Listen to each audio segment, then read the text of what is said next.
Please be turning to Matthew 25, verse 36, and I'll come back to that for just a moment. And sir, I've got to quit looking at your socks or I'll totally get off the subject here. Would you stand up and let them see your beautiful socks? Look at that, would you?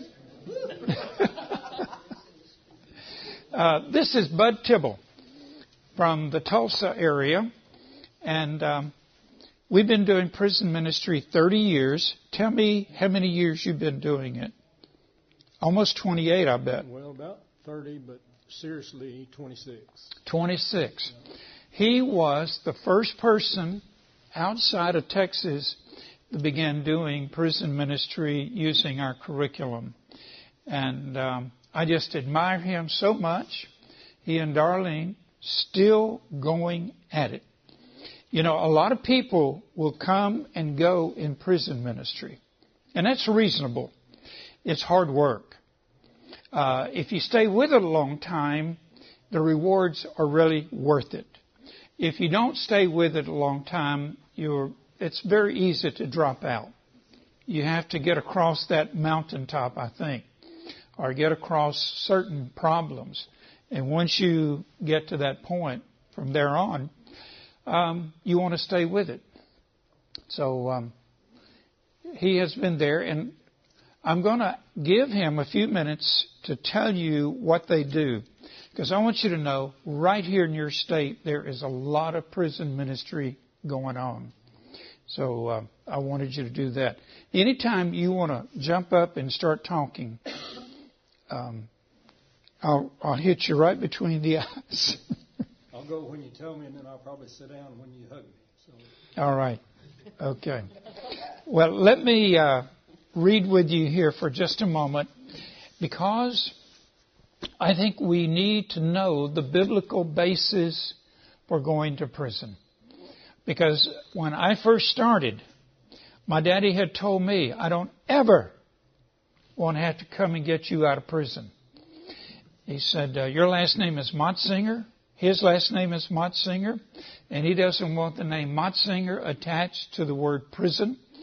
Later, after his death, I started doing prison ministry.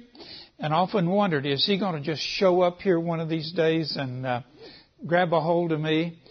And then later, my brother, who was president of a savings and loan association in North Carolina, said to me, he said, I really don't want you doing prison ministry.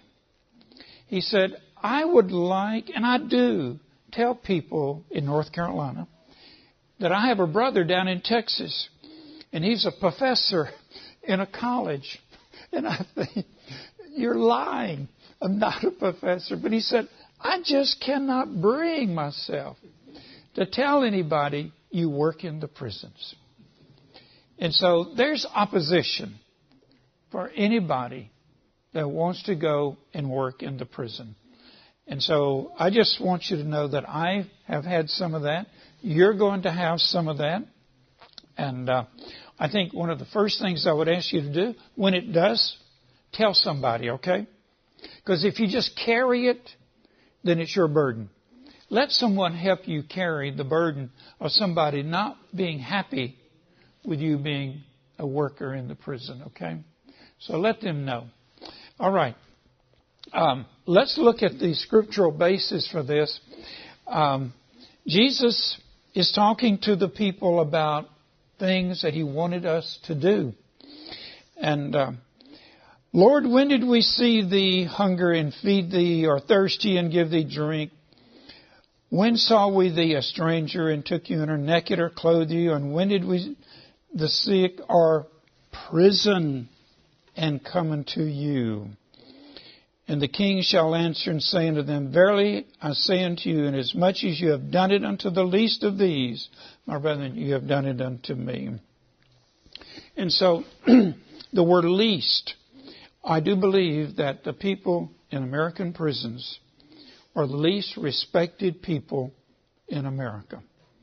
They are the ones who have, what were the ones in the New Testament you didn't touch? Lepers. They are the lepers of our society. Nobody wants to be with them when they get out of prison. Nobody wants to hire them when they get out of prison. And when they come to church, I'll give you my experiences. I'm not saying that's the way it is, but not me, because they know me and I spend time with them. But people in our congregation, I will introduce them to members. And one day I introduced a man who was not from prison. And so this guy said, "What prison are you from?" Because that's the only people that HM brings to our church. But what they do, they're very nice to the released prisoner. They're very nice. We're so happy to have you. Welcome.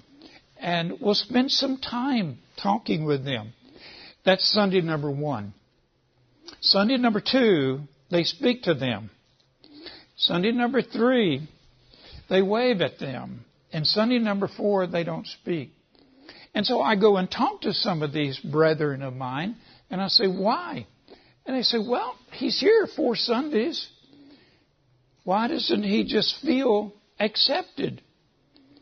And so what I want to share with you is people have different needs. And one of the needs of a released prisoner is to feel that he's not a leper. And to begin to feel they'll speak to me. They do not feel strong enough to speak to us. They do not have the confidence that we're going to smile, shake their hand. And so if we don't do more than spend a few minutes first Sunday, spend a few minutes, wave at them, greet them, they won't be back. And then we're justified in saying, you know, you go down to the prison, you work with those people, they come back and they stay 2 or 3 Sundays, and boom, they're gone. Well, we are part of the problem, right? In the fact that we don't help them get over the hump of feeling, this is my congregation. I know of inmates that get together and study and get together and have communion on Sunday, but they don't come to the very nice buildings where out in the parking lot are some very nice automobiles. They just can't feel that way. And it takes a long time. So anyway, we have a biblical basis for going to see them. And you know, it did not say what to do when you get there. The key is to go. There is a prison in Dallas. Well, there's 200 in the state of Texas. Think up the number of how many prisons you got in Oklahoma while we're doing this. And so they have walls where they have windows where they can look out and see people coming. And they see me and they wave at me and then they disappear. And what they're doing, they're running to get to our class because somebody is coming to see them. They are running to get to class. And it is amazing. So what we're going to do will simply talk to you, visit with you, answer your questions. I'm sorry this room is not overflowing, but that's okay. You are very important because all you got to do is just find one and help that person. Maybe that person you're going to help is already out. It would really be great if you could find someone who hasn't been to prison, but they're on their way based on their behavior.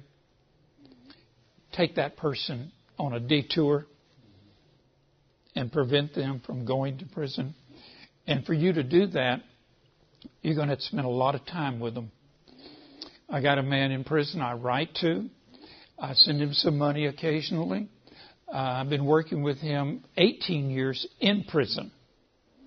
I worked with him about 3 or 4 years before he went to prison. I'm the only one. He said, nobody else, everybody else has given up. And he says, please send the letters. Send the letters. And so I would ask you to find somebody, either pre, in, or out, and give them the rest of your life. One person. Not 20, not 5. Become either the sister, the mother, the father, the brother. And I'm not saying give them every vacation, but I'm saying give them some of your time. And your time is more valuable to them than your money. And so we'll talk about all 3 of those as we go through here. Please, anytime, any question, okay?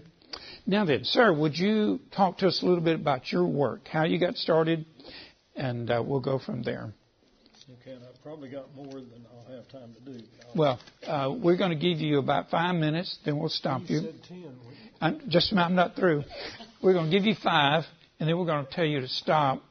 And then I'm going to take 5, and then you get 5, and we'll see what happens. Okay. Because they'll get tired of listening to me after 5. Well, probably not. Probably not. Okay. Talk real fast. Well, I was never good at that. My name's Bud Tibbles, and I live in Hominy, Oklahoma. We started in the prison there actually 30 years ago, but 26 of those years I've been in a full-time capacity with tremendous backing and support from the brethren around, those that would approve that work. There were a lot, Hillery, and we found a lot of nativism. And that's kind of a problem that we've had in the church. But gradually, we try to keep them informed, and they change their thinking a little bit. Our early beginnings, to give you that real quick, and you know, you got to start somewhere. But our early beginnings in Dick Connor Correctional Center in Hominy is a high, medium security prison with a minimum security prison across the parking lot away. And in those 2 facilities, we have about 1,250 inmates. I got acquainted with the chaplain, and he gave us a Sunday night service, and then in a short time, another Sunday night opened up. Volunteers mostly are short-lived, and so they would give up their time. He said, would you like to take this? And it wasn't long, in about 1985, that we had all of the Sunday night services. In 1989, at the Tulsa workshop, a guy named Hillery Motsinger was listed, and it said, curriculum for prison ministry. And I told my partner, Bob Davis, I said, we need to go to that class. And when we heard the class, I said, this will give us another night at the prison. And I think, Hillary, then there were 4 courses, and they weren't completely written out. They were just skeleton outlines. But it gave us something to go on, and I showed that to the chaplain, and he said, I like this. Started looking at his calendar to find a night open, and gave us Monday night. Now, I think a point that I want to emphasize right there is when the door of opportunity opens up, you be ready to take it, whether a little or more. Well, because what has developed since that time has been a complete, it's almost overwhelming. And at this time, with the help of some retired old preachers that needed something to do, and I've learned this, a lot of these older preachers that have all those years of experience and maturity and knowledge, they need something to do to keep them getting bored. And they have become primary prospects for prison ministers. And we are using 3 of those right now. One of them is still an active preacher, but the other 2, Bill Hamrick is 80 years old. He's our oldest guy. Amazing the stamina that he has and his go-get-em attitude. And then Jim Pinkson, who's in his 70s and just recently retired. And Bill works out of the Glenpool Church in Tulsa. Jim works with the Park Plaza Church in prison work. They both go to the Tulsa County Jail, as well as coming to Dick Connor and helping us out. From that small, slow beginning, currently we are doing 7 classes a week of the New Life Behavior curriculum. And the next time, we're just finishing a series, and the next time we start, we'll be adding 2 more. Because the chaplain said, I want more of those classes. And he's Baptist. But, our best chaplains have been guys that are Baptist. And they've been very supportive of our work. But we just opened 2 new chapels. And with that, doors came open for opportunities. And the chaplain immediately said, we want to add some more New Life Behavior classes. So the next time we start around with the series, we'll be doing 9 of those classes each week. A lot of volunteers may be working hard and struggling to do 1. We'll be doing 9 of those. And we're thankful for the willing volunteers that have made themselves available to help us to do that. Okay. I'm going to stop you because I don't have you being recorded. So I am sorry about that. That's all right. Now let me ask you a couple questions. How many classes do you have going? Right now? Yep. 7. All right. How many inmates are you studying with? Those classes will probably average from 15 to 25 or so. Okay. Y'all count that up. Where in the state are you located? In Osage County. Okay. Is everything in that area? I'm probably pointing the wrong direction. It doesn't worry. You said matter. Osage County. It's northwest of Tulsa, about 45 miles. That's where we needed. All right. Let me take a couple of minutes. Okay. And then you come back, okay? All right. All right. I was in prison, and you came to me. Now, I don't want to go into why all the good reasons for us to be in prison, because such a time as this, you heard last night, you've heard this morning. I would say this, one summary statement. The gates are open to the prisons more now than they have ever been. So don't worry about getting in.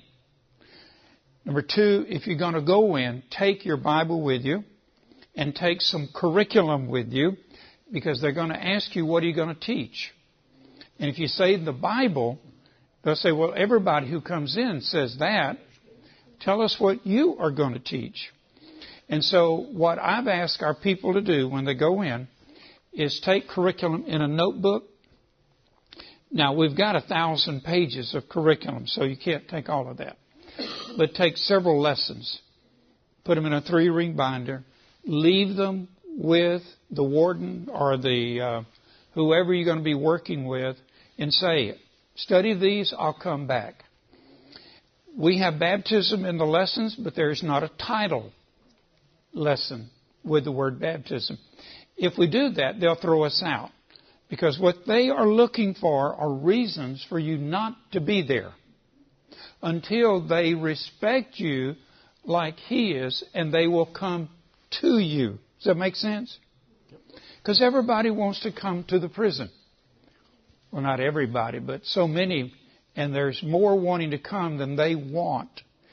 The prison officers do not want the risk of you being there. Do you know that you could be hurt? And so they don't want to hassle. They'd rather their prisoners not have you than to have you, because you are a headache to them. The wardens have political pressure to let you in, but they don't particularly care either. And so therefore, make yourself worth more than what you would ordinarily be, because you're going to have opposition until they know you. And then they will call you and say, we need you. We want you for what you have.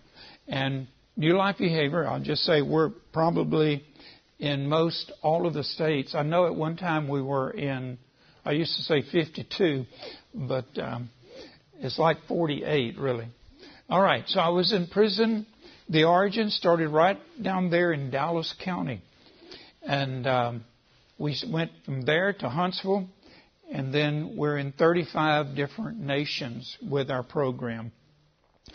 The history, here's a real critical issue.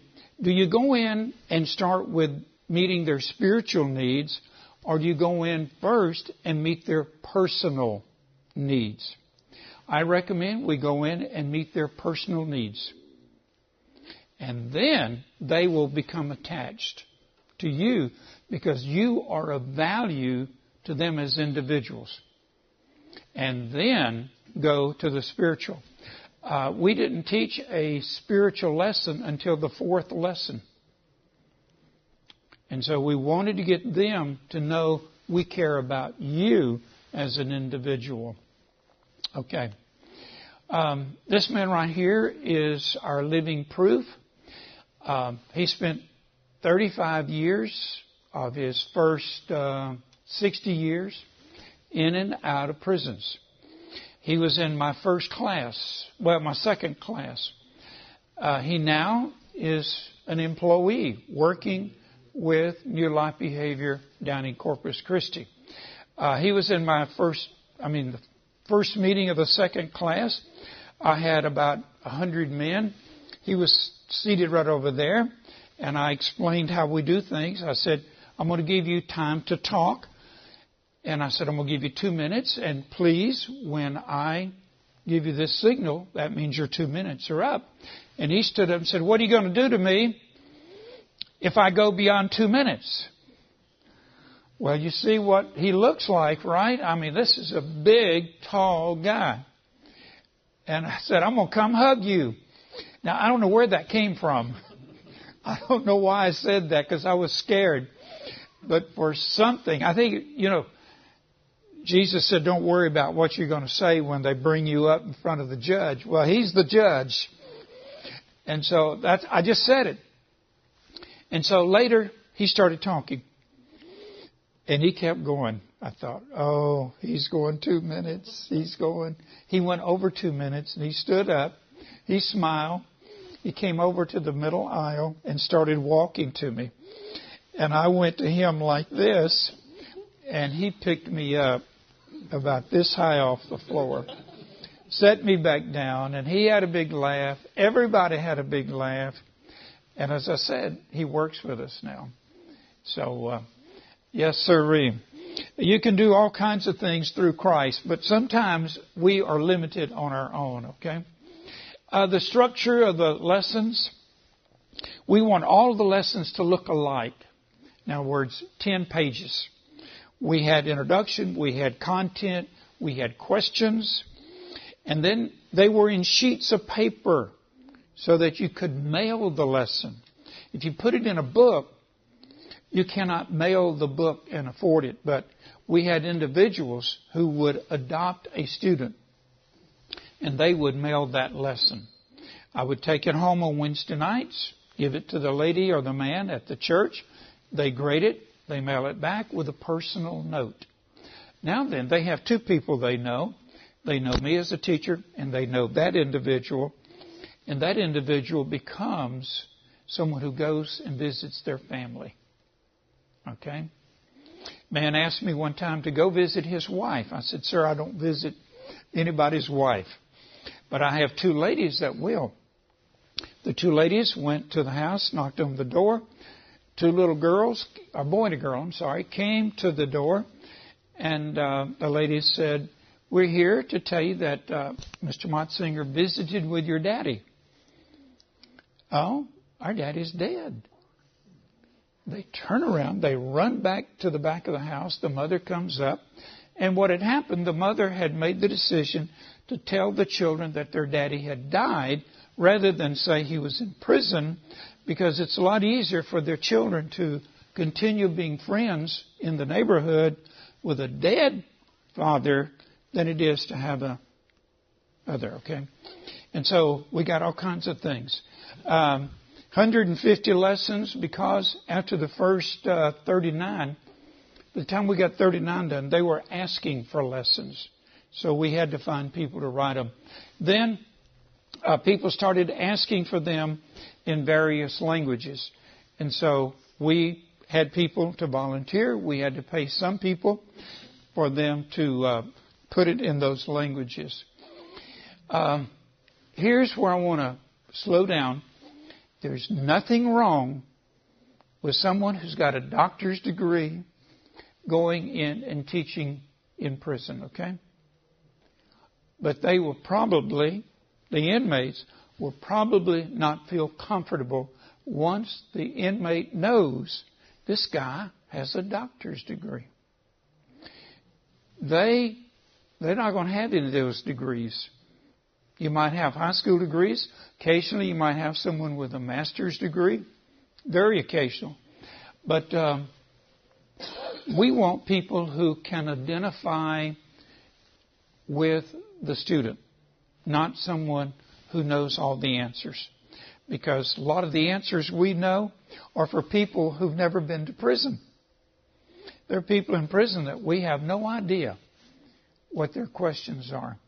And our main job is to say, that is interesting. See, showing an interesting. I will have to work on that answer. But if you know the answer immediately, you have a tendency to give it. And there are people who know the answers. But then you don't build the relationship. And number two, there is the heart, the head, and the hands. All of those have got to be involved together.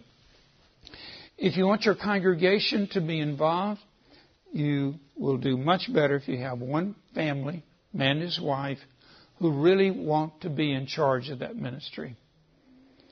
Because until you get somebody who will take that on, it is a constant job of finding people to go. And so try to do your best to find a key person. On the responsive instructors, we're there for their need. And the officers, the warden, the chaplains will say to us, it's okay if you baptize. We're not going to say you cannot baptize. But if that's the reason you're here, don't come. Because our people want a relationship. They want to change their behavior. And if it's somebody else from another religion that can help bring that about, those are the ones we're going to allow in. And so come on in and build the relationship. Work on their behavior. And then, as they study the curriculum, they will be taught baptism. But if you make it a upfront matter, you will not be welcome if you keep doing that. We had a man who said, I'm not going to comply with that. I'm here to baptize. Well, he didn't come back the next Sunday because he was told, sir, if that's your reason for being here, sorry. But once you build the relationship with the chaplain, the warden, the officers, all of those people, they'll let you do anything you want to do. Amen? So that is another world. I meant to tell you that. In prison, they have their own rules, regulations. The officers don't vote. The inmates don't vote. It's similar to the Army. And it's still not as nice as the Army. You could die in the prison. You could die in the military. But in the military, you still get to vote. In prison, you are the lowest guy. Okay. Responsive students, we want responsive students. And so therefore, you have to take yourself and say, I'm not here just to unload information. We're not there to unload. Equip and encourage everyone. On the brochure that I laid out for you, this is what we're about. My work now, in my 30th year, is to go and train people to be teachers. So we go to congregations, we bring people together at Bible colleges, we train high school teachers to teach it to high school students. We've been very well received in the public schools, not in the U.S., of course, but in Philippines and in Africa. And they want a Bible-based program in their public schools. We're in the colleges and in the high schools as teaching the teachers and the students. And we train elementary school teachers to take our lessons and modify them to meet the needs of the little children. So we're trying to equip people with a curriculum. We provide them with the training, encouraging. We always have people who follow up. And we say to them, you can go to our internet. Every lesson is on the internet. Study it free of charge. If you want someone to study with you, let us know. We're trying not to be overbearing. And so anybody else can go and study. And that's where we are. Sir, talk to us a few minutes. And we got 15 minutes total. So I have 15 minutes? No, sir. I have some responses from students, and if I can work it in real fast, I want to try to share some of those. I think something to realize when you think about this work, when you go into an institution or a prison or a jail, you're going right in the middle of Satan's territory. And he has a lot of control. So, you're going to face opposition from the word go, but when inmates begin to realize that, hey, you're there, and you're there because you care about them, yeah, it'll open a lot of doors. And time is one of your assets in that. Be willing to do it, make the commitment, and plan on doing it the rest of your life. Because the more you go in and the more you help, and you get the support of the administration and the chaplain, doors will just open and keep on opening. So, if you commit to it, keep going. Okay. Does that help? I don't know. I can't tell if so. But if you commit to it, consider yourself in it for life. And, we didn't get 9 classes a week of the New Life Behavior Curriculum overnight.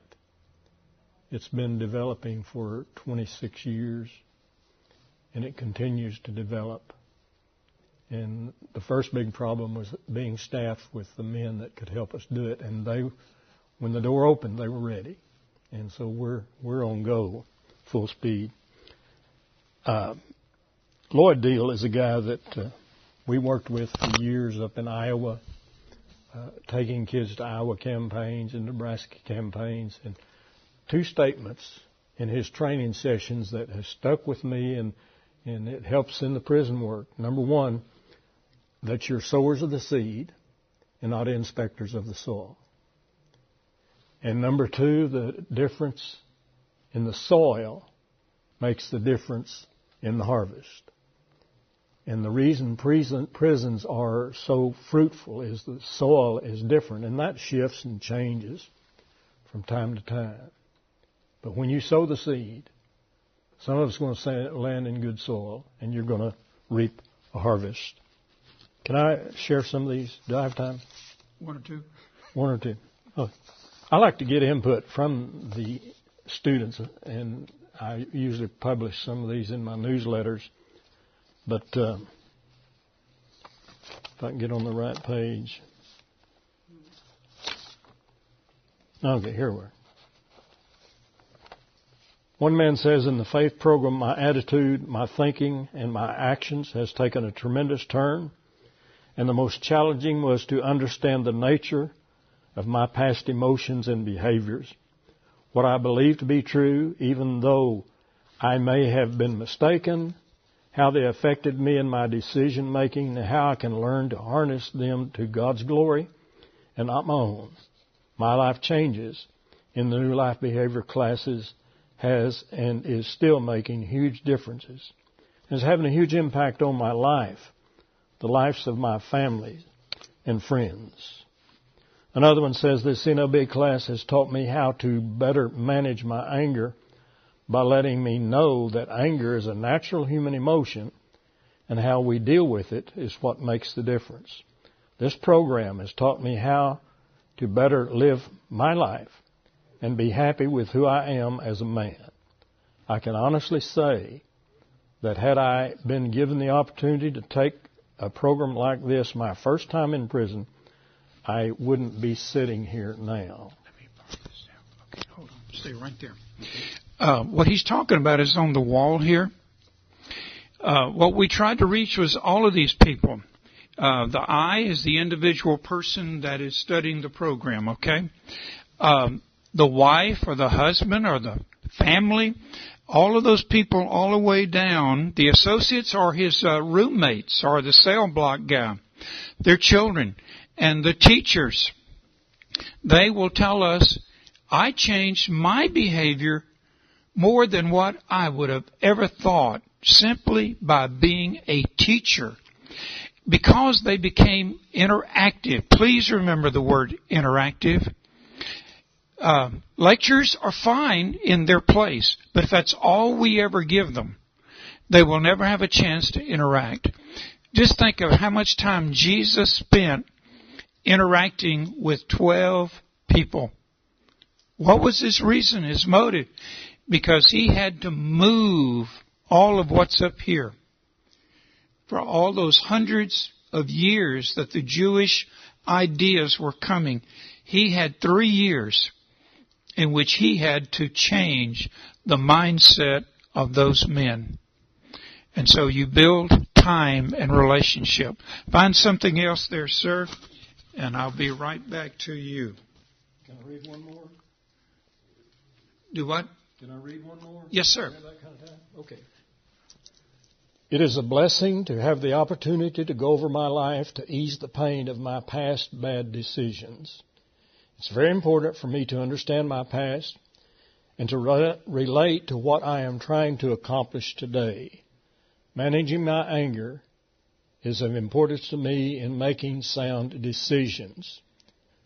To understand my thinking process, to stamp the label of the decisions I make today, to bring myself to the establishment of rational thinking, which leads to rational behavior. God bless you and your family, Mr. Tibbles. You'll get a lot of those, too. Amen. Amen. I've taught school, taught at the college level, all kinds of stuff. Never did I have the appreciation that I had from people who were murderers, rapists, bank robbers, cheaters, whatever you want to call it. Why are you going? Please figure that out before you start going. Getting in, I've already explained that. Staying there, I explained that. Don't act like you have an equal voice. You don't have a voice when you go in. Do what, sir? You have zero voice. You have zero voice. They're in charge of you. You're in there to serve. So you got to do that. Finding the right instructors. If you end up being the one to recruit instructors, don't ever announce it in a Bible class. Don't ever go up to 3 people. You single out the person that you think will make a good instructor. Call them on the phone and go talk to them privately, personally. Make this a very personal, individual invitation. And the first invitation is, I'd like you to go with me sometime. I just want you to see what I'm doing. No requirements to go back, ever. Just go and see what we're doing, okay? Financing the program. It is not a real expensive thing for you to get a group and go. You got gasoline. They're not going to charge you for coming in. The inmates are going to test you, and here's how they'll do that. Would you write me a letter? Would you just send me a note that says, I enjoyed being with you? Okay, if you don't do that, they will probably not want to see you. Because, see, you said you'd do something, you didn't do it. Okay, so you send them a letter. Now then, they're going to be wanting to see you, and some of them will move beyond that all the way to a Bible. And they'll say, with leather Would you send it with the leather, please? It'll last longer. Well, I have never sent anyone a Bible with leather because it won't last. They take a real sharp razor blade and remove the leather. They take it to the leather shop and they make it into a wallet or whatever and they sell it. So we're fools, okay? And so they'll want you to send them money. And I send my man money, but I don't want to send everybody I visit money, okay? This man, I've been working together 18 years. He needs toothpaste. He needs leather. He needs stuff to do. He makes them and sends them to me to sell. I don't want to go sell them. I give them away. I'm going to ask you to make any comments on this. Replacements are always needed. And please don't get discouraged when a guy says, I just don't want to go back. 5 minutes. Okay. We have told women you can no longer go see men. We have told men you can no longer go see women. The women who are in prison many times are there because of some bad man, okay? And when a man walks in to deal with a female inmate, they see a bad man. They can't see anything else. And so we've had to tell them that. Home congregation, the longer you're there, the more they're willing to help you. When I first started, I was criticized. All kinds of comments. I mean, not really bad. But they see you're not going to quit. They start going with you. They start helping. Yeah. Expand it whenever you need it. I hope you need it. Okay. Any comment you want to make on any of these? You got something there? We got 4 minutes. I got it up here. Okay. One thing that has motivated me is that when you go into a prison, you go right out in the middle of Satan's territory. And every man or woman that you see there, that's some mother's son or daughter. It's some woman's husband or some man's wife. It's some children's father or mother. And so you're not only helping them, but it opens the doors to assist helping families. And I think that's a key thing. All right. Thank you so much. I got to share this. And then, I don't know what we'll do. But between a caterpillar and a beautiful butterfly, there's something that happens in Romans 12, 1 and 2, right? And it is not reform. It is transform. And that's why we use that. And so how does the worm get to be a butterfly? Because the worm dies to himself. And that's how a prisoner who is a sinner becomes a Christian. That's how you and I became Christians. We die to what? The old self. And so what we have is a beautiful story of how that all comes about. And they finally get out of there. And I was giving this lecture over in Uganda just a few weeks ago. And I asked the inmates, I had 120 some there, and I said, tell me what this story means to you. This guy said, it means that I should not try to escape. I should stay here my full term, study and learn obedience to those who are in control. And when I go out, I won't come back. Isn't that beautiful? All right. So anyway, then it means that from now on, instead of you eating somebody's plants, you're pollinating somebody's flowers. And that's what the caterpillar does. They eat. I raised tobacco. And we had worms. We called them worms. The caterpillars ate our tobacco leaves. That's eating our money. But now then, the butterfly goes about trying to make things beautiful. Okay. All right. We'll be here.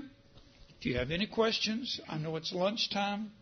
Sir, is there any closing comment you want to make? I don't know. Just keep plowing. Keep plowing. Okay, I got to tell you about this. Louis Pasteur and many others. But yesterday, this guy who is from University of Oklahoma, is telling about Louis Pasteur. Work. Keep working. Just keep working. And that's how he gave us all the things that he did. Just keep working. Thank you. God bless you.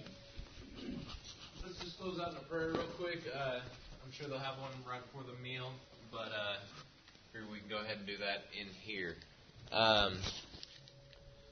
So if you'll join me in